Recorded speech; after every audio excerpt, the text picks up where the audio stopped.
Olá, tudo bom? Aqui é o Conrado Adolfo e muita gente tem me falado, me perguntado sobre gatilhos mentais. E é um assunto que está muito na boca do povo. E o que eu vou falar nesse vídeo justamente sobre gatilhos mentais, explicar o que é e por que eles dão certo. E os gatilhos mentais são a base da copywriting. Ou copywriting, né? O que é um copywriting? É uma técnica de texto persuasivo, que eu ensino inclusive num curso meu, Copy Samurai, mas é uma técnica de texto persuasivo em que você passa a escrever de uma maneira que converte muito mais vendas. E a base do copyright são poucas bases, né? As bases são poucas. Primeira coisa, gatilhos mentais, que é o que eu vou falar nesse vídeo. Segunda coisa, matar objeções. Terceiro, mexer com a emoção positiva e negativa. Um outro vídeo eu falo isso. Jornada do herói, oferta.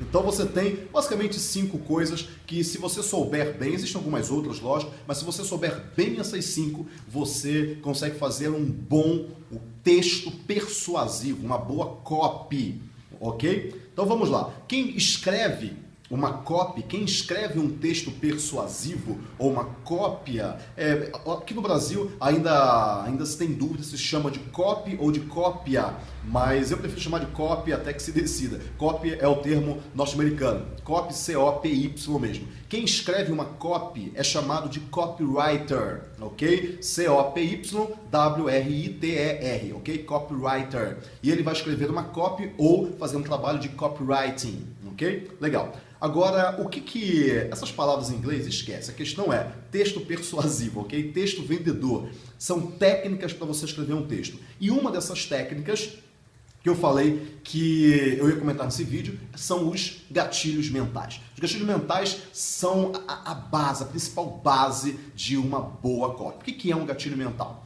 Primeira coisa, vamos entender o nosso cérebro. Como é que se processa uma decisão de compra? Quando você vê mais valor do que preço em um produto, por exemplo, por que as pessoas compram um iPhone por R$2.000? Porque ela olha e fala, nossa, esse iPhone por R$2.000, ele tem muito mais valor percebido para mim, é uma coisa subjetiva, do que o preço de R$2.000. E é por isso que eu vou comprá-lo, porque eu sinto que eu estou ganhando alguma coisa, que eu estou realmente levando mais do que aquilo que eu estou deixando, que é o dinheiro, que é o preço no caso. Legal? Então, quando o preço passa do valor, a gente tem a compra. Quando a gente não percebe valor em um produto em que o preço está abaixo do valor, por exemplo, para mim, um passador de slides tem muito valor. Por quê? Porque eu sou um palestrante. Mas para minha mãe, por exemplo, que não dá palestras, para ela tem valor algum. Ou seja, eu compraria um passador de slides por R$200, R$300 que seja. A minha mãe não, porque ela não usa. Valor e preço são coisas muito diferentes. Se você percebe muito valor para um preço menor, você compra. Se você não percebe valor, você não compra. O que os gatilhos mentais fazem? Fazem com que o valor percebido aumente.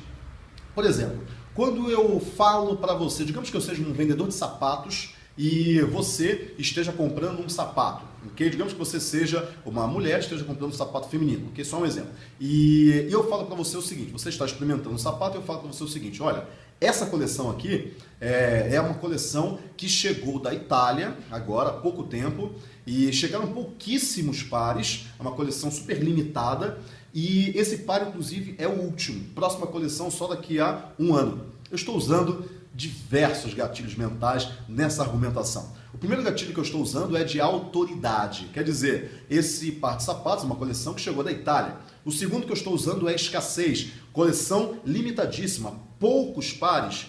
E eu estou usando de novo escassez quando eu falo que aquele par é o último.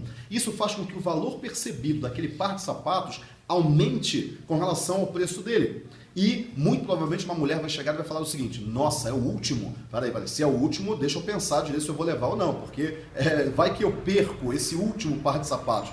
Isso é o gatilho da escassez. E existem vários. Quando eu falo para você o seguinte, a compra nesse site é uma compra segura, porque nós estamos em um ambiente que é totalmente controlado e o seu cartão de crédito não corre o risco de ser copiado por algum hacker. Mais alguns gatilhos. Gatilho da segurança, essa é uma compra segura. Gatilho do motivo, gatilho do porquê, porque esse ambiente é totalmente controlado. E gatilho do medo, e o seu cartão não corre o risco de ser copiado por hackers. Então, quando eu uso gatilhos mentais na minha argumentação, ela ganha muito mais força. Agora, o que são os gatilhos mentais? Bom, você entendeu o que são os gatilhos mentais? Algumas frases, algumas palavras, algumas colocações que ativam gatilhos, sentimentos, ações na mente da pessoa. E por que isso funciona? Porque o nosso cérebro é um grande criador de padrões. Você, por exemplo, você escovou os dentes hoje da mesma maneira que você escovou os dentes ontem, que foi da mesma maneira que você escovou os dentes anteontem. Você abriu a porta de casa ontem, quando você chegou, da mesma maneira que você abriu a porta de casa anteontem. Quer dizer, você coloca a chave de um jeito, você vira a maçaneta de outro. É exatamente o mesmo jeito todos os dias, ou muito parecidos. Por quê? Porque você tem que criar padrões. Nosso cérebro não pensa na respiração, na fala. Por exemplo, imagina se eu tivesse que tomar uma decisão sempre que eu pensasse em falar a palavra abacate. Como que eu vou mexer na minha boca, como que eu vou expirar o ar, como que serão as minhas cordas vocais para eu falar a palavra abacate. Você não pensa nisso. Isso já está no piloto automático. Só que não é só isso que está no piloto automático. Alguns sentimentos também estão no piloto automático. Pensa o seguinte, o nosso cérebro cria padrões para tomar o maior número possível de decisões com o menor gasto de energia. Por isso que os gatilhos funcionam. Porque pensa o seguinte, se eu tivesse que pensar para falar a palavra abacate todas as vezes que eu pensasse em falar a palavra abacate, tivesse que decidir como que eu ia mexer na minha boca, como que eu ia expirar o ar, a minha vida ia ser um inferno, porque eu ia pensar em tudo, eu ia pensar em como mexer as minhas mãos, como respirar. Isso não é uma decisão consciente, é uma decisão que está no inconsciente. São decisões que eu tomo o tempo todo sem pensar conscientemente, está no piloto automático. Só que existem muitas outras decisões no piloto automático. Quando eu falo que aquele é o último sapato que chegou da Itália e que a coleção foi limitada, aquele é o último par, alguma coisa é acionada também no piloto automático.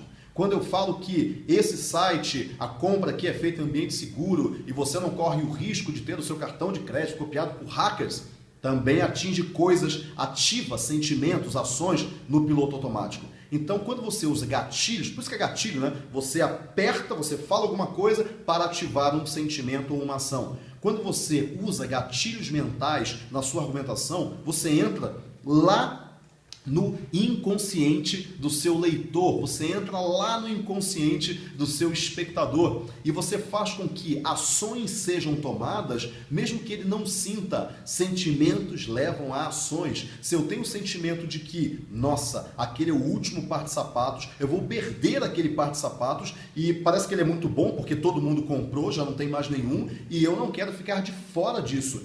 O valor aumenta, a chance da compra aumenta porque eu usei alguns gatilhos, ativei sentimentos que ativam ações lá no nível inconsciente. Isso são gatilhos mentais e dá muito certo quando você usa esse tipo de técnica na sua argumentação, ok? Bom, esse vídeo é só para explicar para você o que são gatilhos mentais, que é a base da copywriting, que é a base de um texto persuasivo. Em outros vídeos eu vou explicar alguns gatilhos, vou explicar também como é que você mata objeções, as 23 objeções clássicas e emoções humanas. Bom, tem muita coisa para a gente ver por aí. Então, um grande abraço e até a próxima.